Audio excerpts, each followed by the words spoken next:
Welcome to View from the Top. I am Modeli Sharafa Yusuf. I'm going to begin today's program with a short quote from the book The Accidental Public Servant, written by Nasir El-Rufai, who's now governor of Kaduna State. I quote, "The public service has become short-term in its vision, self-centered in policy formulation, and corrupt in program implementation."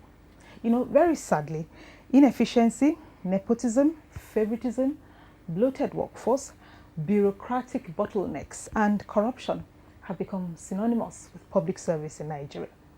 The civil service is still considered inefficient, and the attempts made by several panels set up by government have had little effect on its reputation.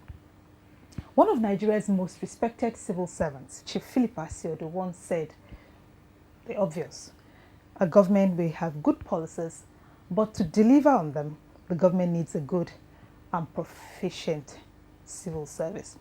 Chief Philip Asiodu very kindly joins me on View from the Top today, and I wish to thank him sincerely. Thank you very much for joining us. Thank you. We'll be discussing how to reinvent the public service for growth and effective service delivery, and we'll also be discussing the state of the nation, and that will be right after this brief biography.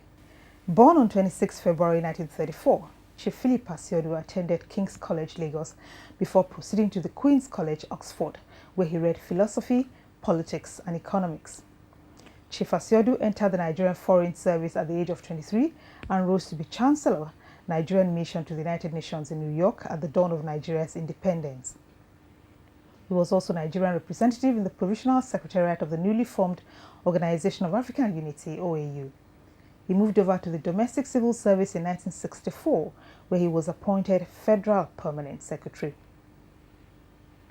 In 1983, Chief Asiodu was appointed Special Advisor to President Shehu Shagari and Chairman Cabinet Committee on Economic Affairs, returning to a similar post of Chief Economic Advisor to the President Obasanjo in 1999.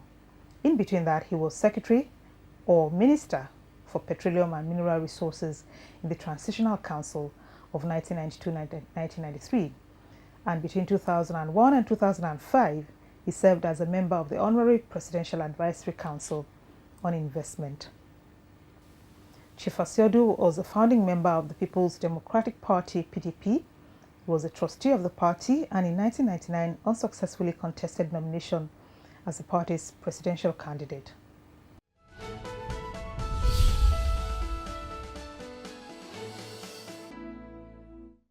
So you have been economic advisor to two former presidents, for President Shagari and President Obasanjo. If you were in that position today, what would you be telling President Muhammadu Buhari, given the state of the economy? What I would say now, as one tried to say then, is that Nigeria make sustained progress and continuing progress. We must return to accept that we should have long-term plan, perspective plan. We must go back to a national vision accepted by all, so that there will be continuity. Because what has troubled Nigeria is a great deal is discontinuity. A group comes, it wants to start anew. It rejects what has been done by the previous. It does not debrief. And if every 4 years you start a new foundation, when will you reach the roof? So we must go back as a country, subscribe to a vision, have leadership committed to it, and leadership which tries to organize succession, committed to it, so that we have continuity. You played high-profile and leadership roles in the planning and implementation of Nigeria's oil and gas policies, beginning with negotiations for Nigeria's admission into OPEC in 1971, the establishment of the NNOC, now NNPC, the establishment of LNG plants, the establishment of a couple of refineries, and so forth. And you were also petroleum minister during the short-lived interim national government. What were the transitional government? The transitional government. Thank you very much. What were the issues that you had to deal with then, and how do they differ from the ones that we currently have now? Well, at the beginning, 71, the oil industry was dominated by the West, 7 majors. They had kept oil price unchanged and practically revenues to oil producing countries unchanged from the end of the Second World War in 1945 till about 1971. Now in 71, OPEC decided that, if you like, enough was enough, that OPEC countries must seek greater participation and improve revenues due to them. When Mossadegh in Iran tried to change matters in the late 50s, you remember how he was removed and eventually disgraced and so forth and so on. But this time, OPEC, the countries together, said we must ask for a minimum of 25%. So the negotiations started on that basis. But we in Nigeria had produced, under the 70-74 plan, we had said that in significant industries, public participation must be at least 35%. Of course, we in Nigeria had said in that plan that for strategic industries, the state will take at least 55%. We are not particularly concerned 55 or 60, because really by the time you have 51% control, you have your regulations, you negotiate your fiscal terms properly. The more interesting thing, and this is the sad tragedy in Nigeria, is how to add value to your oil and gas. This we have disgracefully and tragically failed to do. That is more important than 51, 55, and so on. So how did we arrive at where we're at now in the oil industry? Well, what happened was, after the 75 removal of General Gawan, there was the abandonment of the decision that we shouldn't give private concessions. In fact, unfortunately, some of the findings which NOC, through its early exploratory work, had found oil were given to some private people. Hence, we have this situation where you have, some private people with, very profitable reserves of oil and some without. That, when I went back in 93, I didn't reopen the question. It had been closed, and so be it. What are your thoughts on the petroleum industry bill?